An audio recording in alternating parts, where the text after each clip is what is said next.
chapter 25, Walking on the Moon. So we just had that dramatic moment where it appears Cam had swum to the bottom and couldn't get back up to the top. I'm going to get straight into this because it's a 10-pagery. I'm planning on doing one video, but I may change my mind depending on time. So, brace yourself. This is the last chapter though, before the final chapter. Let's do this. When I opened my eyes, I was lying flat and a brilliant white light was blinding me. I thought I was dead. I really did, until I heard a scraping sound beside me and then Dad's anguished face swam into focus above my own. I smiled at him, but he didn't seem to see it. He stared at me, misery clouding his eyes. I tried to speak, to tell him I was glad to see him, but my mouth didn't seem to want to work. "I'm all right, Dad." I hope my eyes told him that my mouth could not. In fact, I was better than all right. I was alive. The rest could wait. I closed my eyes and fell asleep. When I woke up, Mum, Dad, Nan, Dr. Elrich and Dr. Bryce were all around my bed. "What happened?" I whispered, confused. Then I remembered the swimming pool. "How did I get out of the pool?" "Marlon saved your life," Mum told me, her expression grim. "Oh, first Dr. Bryce, then Marlon?" I tried to laugh, but my throat was still hurting. "It's not funny, Cameron," said Dad. "When you get out of here, you and I are going to have a long talk." And at that, Mum burst into tears. "Mum, don't cry. Please don't cry." I tried to sit up, but I didn't have 1 gram of strength in my body. "Mum, you'll upset Alex," I pleaded. "Please don't cry. I'm okay. Now, really I am." "Cameron," Dr. Bryce began. He and Dad looked at each other across my bed, and I knew in that instant what was coming. "Cameron, your body is rejecting your new heart." "Is that why I've been feeling tired and sick?" "How long have you felt like that?" Dr. Bryce asked me sharply. "Just a week or so." "Why on earth didn't you say? Why didn't you tell me the truth yesterday? We could have taken you into hospital. We could have amended your anti-rejection drug therapy earlier," Dr. Bryce said, distraught. "That was exactly why I hadn't said anything. I needed to finish what I'd started." "It's not your fault. It's not his fault. It's yours." Mum rounded on Dr. Bryce. "Why did it take you a week to get the results of them blood tests?" "The first set of results got contaminated," Dr. Bryce answered. "We had to run all the tests again." "Mum, it's okay," I smiled. "It wouldn't have made any difference." "You don't know that," Dad said. And yes, he was right. I didn't know that. Not for sure. But I felt I was right.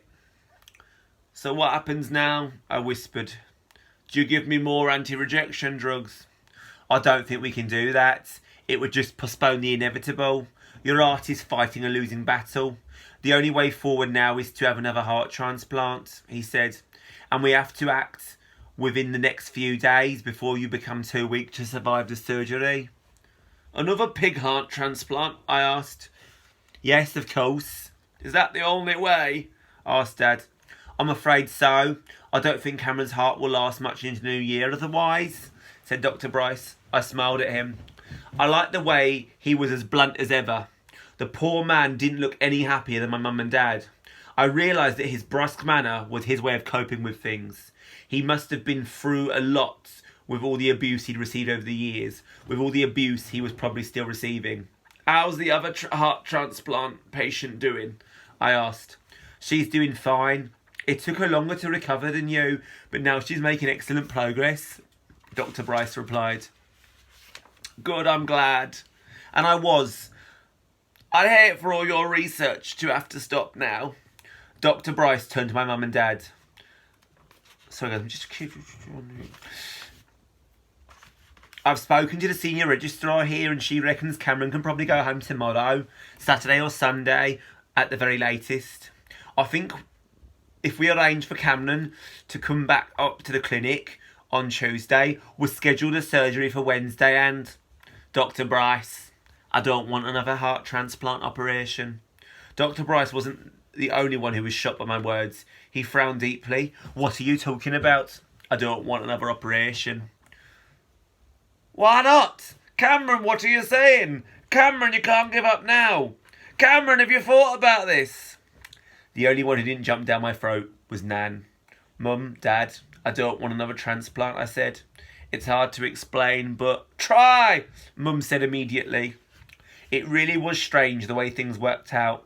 Mum and Dad had been so against the operation at the beginning, and now she was the one really pushing me to have another one. Would it make a difference if your second transplant was from a human donor than the pig? Dr. Elrich asked me. No, I replied at once. No difference at all. Then why not? Asked Mum.